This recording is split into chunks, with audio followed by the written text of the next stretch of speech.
সঙ্গীতাস কিচেনে আপনাদের সবাইকে স্বাগত জানাই। আশা করছি আপনারা প্রত্যেকেই ভালো আছেন। আজকে আরও একটা রান্নার সাথে হাজির হয়ে গেলাম। আজকে রান্না হবে কাঁচকলা মসুর ডালের বড়া দিয়ে তরকারি।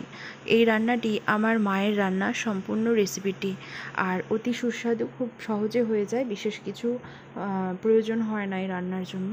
তাহলে চলুন রান্নাটা শুরু করা যাক। প্রথমেই আলু আর কাঁচকলা হলুদ আর নুন দিয়ে সেদ্ধ করে রাখা হলো। এবার এটা ঠান্ডা হলে হাত দিয়ে ভালো করে ম্যাশ করে নেওয়া হচ্ছে। তবে পুরোপুরি ম্যাশ করলে কিন্তু এটা ভালো লাগবে না, হালকা হালকা গোটা গোটা রাখলে জিনিসটা ভালো থাকবে, মানে টেস্টে অনেকটা স্বাদ বাড়াবে। এরপর দিয়ে দিতে হবে মসুর ডাল বাটা, আর সাথে পরিমাণ মতো নুন, পরিমাণ মতো হলুদ, শুকনো লঙ্কার গুঁড়ো, আর এর মধ্যে দেওয়া হচ্ছে আদা, গ্রেট করে রাখা আদা, আর দিয়ে দেওয়া হলো এর মধ্যে টমেটো বাটা। এবার হাত দিয়ে ভালো করে মেখে নিয়ে আর কোনো কাজ নেই, এই যে তৈরি হয়ে গেল বড়া ভাজার জন্য। এবার কড়াইটা গরম হলে কড়াইতে সাদা তেল দিয়ে তারপর কিন্তু এই বড়াগুলো ভেজে নিতে হবে। তাহলে চলুন প্রথমে বড়াগুলো ভেজে নেওয়া যাক, তারপর আবার বলছি কি কি করা হচ্ছে।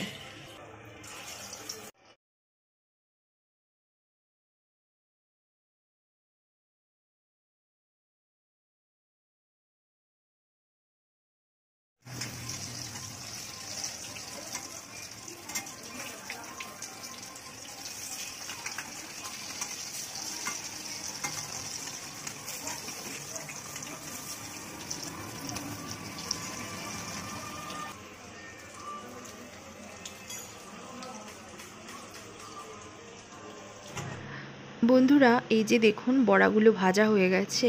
তবে এই বড়াগুলো দিয়েও কিন্তু আপনারা বড়ার তরকারি না করে এমনি বড়াও খেতে পারেন। ভাজা বড়া অনায়াসে খেতে পারেন, দারুণ টেস্টি হয়।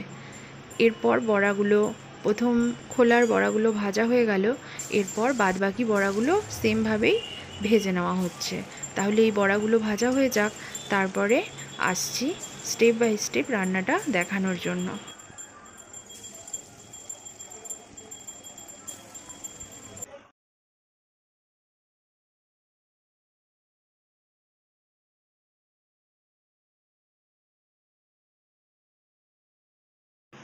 সব বড়াগুলো কিন্তু ভাজা হয়ে গেছে।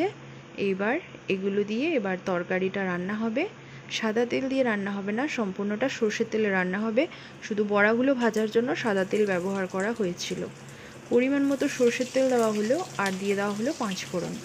এরপর এরকমভাবে কেটে রাখা আলুগুলো দিয়ে ভাজা করে নিতে হবে।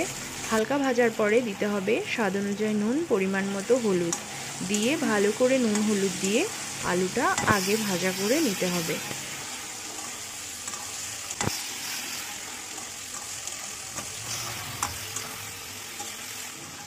নুন হলুদ দিয়ে আলু ভাজা হয়ে যাওয়ার পর কুচনো পেঁয়াজ, আর দিতে হবে টমেটো, পেঁয়াজ আর আদা বাটা। এখানে কিন্তু রসুন বাটা দেওয়া হয়নি। এবার দিয়ে দেওয়া হলো যে যেরকম ঝাল খাবেন সেরকম পরিমাণে শুকনো লঙ্কার গুঁড়ো ব্যবহার করবেন, আর পরিমাণ মতো নুন তো দেওয়াই ছিল আগে। এবার ভালো করে মশলার সাথে কষে নিতে হবে। ভালো করে দেখুন ভাজা ভাজা হয়ে গেছে মশলার সাথে আলুটা। এবার দিয়ে দিতে হবে ঝোলের জন্য পরিমাণ মতো জল। জলটা একটু পরিমাণে বেশি দিতে হবে, যেহেতু বড়াগুলো দেওয়া হবে ঝোলে, এতে কিন্তু পরে ঝোলটা অনেকটা টেনে নেবে, তার জন্য জলের পরিমাণটা একটু বেশি দিতে হবে। ফুটে গেছে, আলু সেদ্ধ হয়ে গেছে। এবার একে একে বড়াগুলো এর মধ্যে দিয়ে দিতে হবে।